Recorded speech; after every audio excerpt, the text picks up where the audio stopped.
Hey, what's up, guys? Zach Calhoun here. Hope you're doing well today. I got some really important announcements for you regarding some feature updates on CloudPano.com. These are really cool. I'm loving them. Man, we just keep making these huge strides. I'm really excited about our development team, what they're doing. If you haven't already, check out CloudPano.com.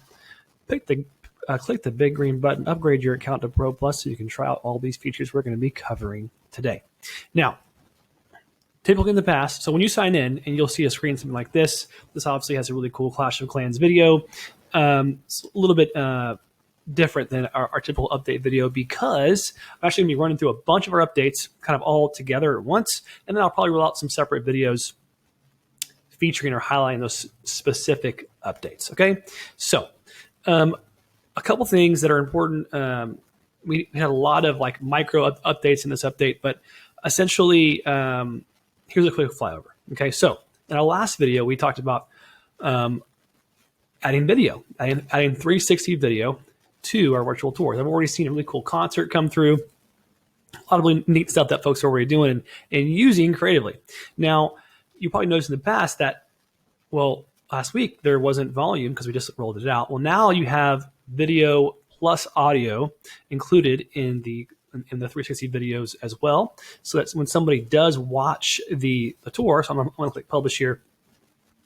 You'll see for a moment, like down here, there's a little volume indicator, so you can like listen to the volume. And in this case, this is kind of a really cool.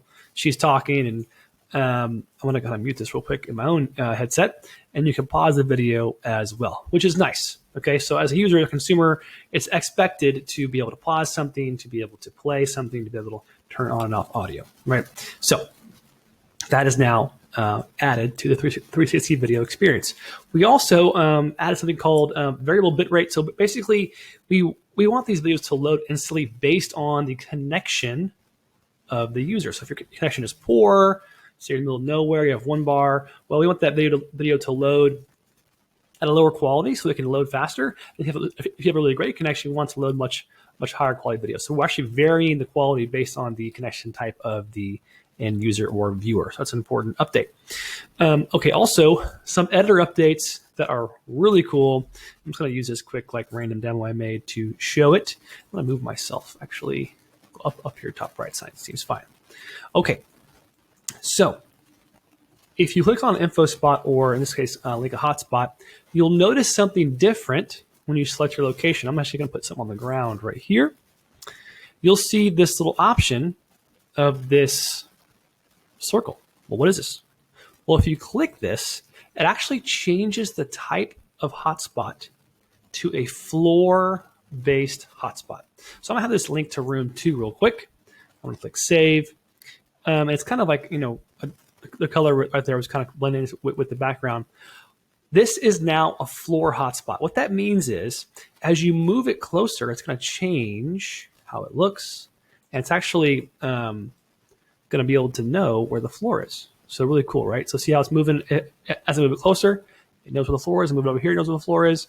If I move it, let's see if I can have a different example. I'm going to move it. Yeah, basically what you need to know is this. The floor hotspots know where the floor is, and you can just place them on the floor. Rather than in the past, it was more of an image arrow projection that's on the panel itself. Now it knows where the floor is. It's so magical. It's auto-magically knowing where the floor is. So it's a really cool feature. So check that out. It makes things real smooth, especially when you want to make a floor hotspot, which I love this feature. Now, a couple notes here. This operates just like a normal hotspot, but if you try to add a hotspot too high on the image itself, you will lose the option. I'll just show you. Let's do that. Let me just show you. Okay. So if I click link hotspot and I put it too high because there's no floor up there, obviously, see how it's grayed out? We automatically know, okay, this is not an eligible floor hotspot. Okay. Now, if I move this down, let me just connect it to room 2. And I'm going to say save. I'm going to drag it down here. Now watch this. Click edit. Now the floor hotspot option appears. So I can change it over if I want to. Basically, to make a floor hotspot, it has to be low enough on the image, right? Simple. We overcame this by just where you place it on the Pano itself. So pretty cool. Really, really cool. We can kind of switch back and forth as well. Now, along with this, I'm actually going to use this arrow as an example. You can now use your scale option to increase, we've already had hotspot sizing or scaling available, but now if you look below it, you'll see something called opacity. Well, check this out. If I decrease opacity here, now automatically, this hotspot opacity has shrunk or decreased. This gets really, really cool when you start using opacity over, say, a doorway, right? So let me see if I can show you an example really quickly. So I'm going to click Save. I'm going to make hotspot. I'm going to put it right here. I would have to, in this case, in my library, have a square image. I don't have a perfect door image, so I'm just going to use this banner right here. Let's see, use image. So if you look here, this is just a banner. It's just an image, right? So it looks like a kind of strange right here on the hotspot. But what if I kind of have this idea as I'm sitting here. What if I rotate it? Let's see. Let's do 90 degrees, okay? So I got it right here. I'm going to increase the size of this banner. Okay, so that's kind of good. It's kind of cool. Then I'm going to drop the opacity level way down, okay? Maybe right there. And I'm going to go one up just so we can see it better. Now I'm going to link it to room 2 and click Save. Check out how I can have this hotspot that's almost like a transparent doorway. So if I click into this isn't the perfect size, obviously, I'm showing an example. But as I'm going to click Publish here and go to this second room so I can show off the example. If I go here and I'm a consumer and I want to click on the doorway, I just click on it and then boom, I'm in that room. Pretty cool, right? So you can use opacity to do some really cool stuff. You can highlight certain things. Say you have a feature or a chair or something you want to show, but you don't want to necessarily put something over it. You just want to like highlight it, like maybe you make it red or blue, etc. And when someone puts their cursor over it, then it highlights. You click it, and all of a sudden, boom, some type of information appears. It's really cool what you can do with opacity. I love this idea. Clayton had a good idea of adding this and making it like an interactive type feature. It's really, really neat. So you can do anything. Obviously, with the library feature, you can add any image you want. So you can do anything you want with opacity and kind of get really creative with the interactive experience that you create. I love the idea of opacity. I always think, in my personal opinion, that there needs to be a little bit of opacity, I guess, reduction. There needs to be some transparency of the image itself so I can see what's behind it. So I know kind of where I'm at. I like that. So these are not perfect examples in this demo, but I think you get the drift. Okay, really cool feature. I love it very much. It's a really, really big deal. Okay. So we're going fast here. I'm going to go actually jump to our dashboard really quick. I'm going to show a new collection. I'm going to create one because we have a new collections update as well too. If you don't know what a collection is, test 5. You can take tours and add them together into a collection. So if you have a series of inventory, you can do that. So let me show you an example. Let's say I want to add these 3 examples. I'll do that right now. If you notice when you create a collection, there's a new feature. It says assign white label URL. So I can put view.virtualtourprop.com, which is one of my white labeled URLs. And now also we can drag and drop our collection ordering. I'll put this boat first. Actually, I'll put this first. Now I have a private labeled collection on CloudPano.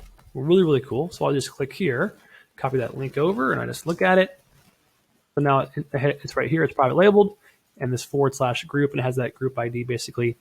So that's how you do that, right? So now you have this collection is private labeled. So big deal for y'all who are private labeling and then also collecting or putting tours together into one big tour.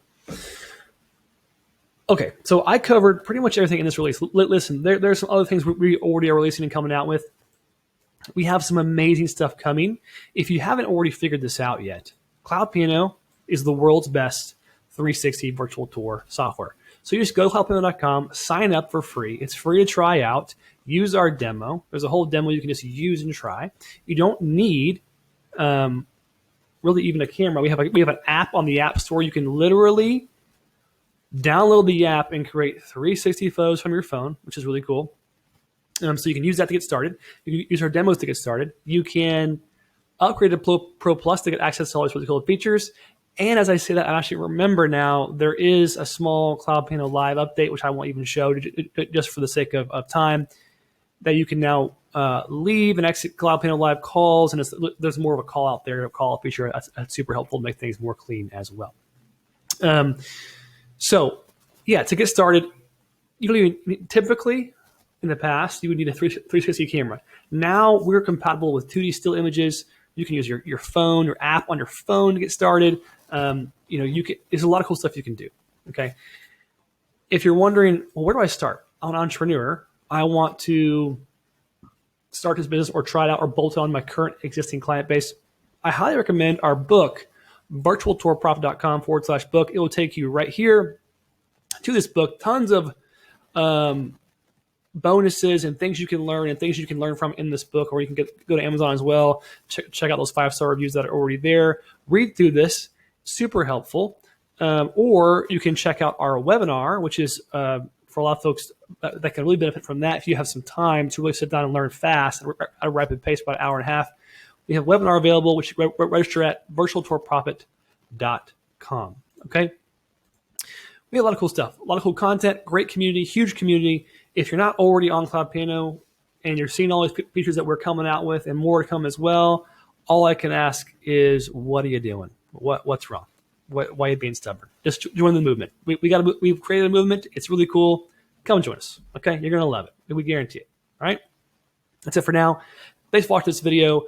I appreciate everyone out there. All of the hard work of our development team has been incredible. Okay, Clayton is a world class. I call him the architect. Okay, he's architecting all this stuff. Okay, he's doing a great job. So thank you guys so much for watching this video. If you haven't already, go to cloudpano.com, upgrade to Pro Plus, check us out, try us out today. We're excited for you to be in the community, and I'm excited to be a member or a part of your success. Talk soon.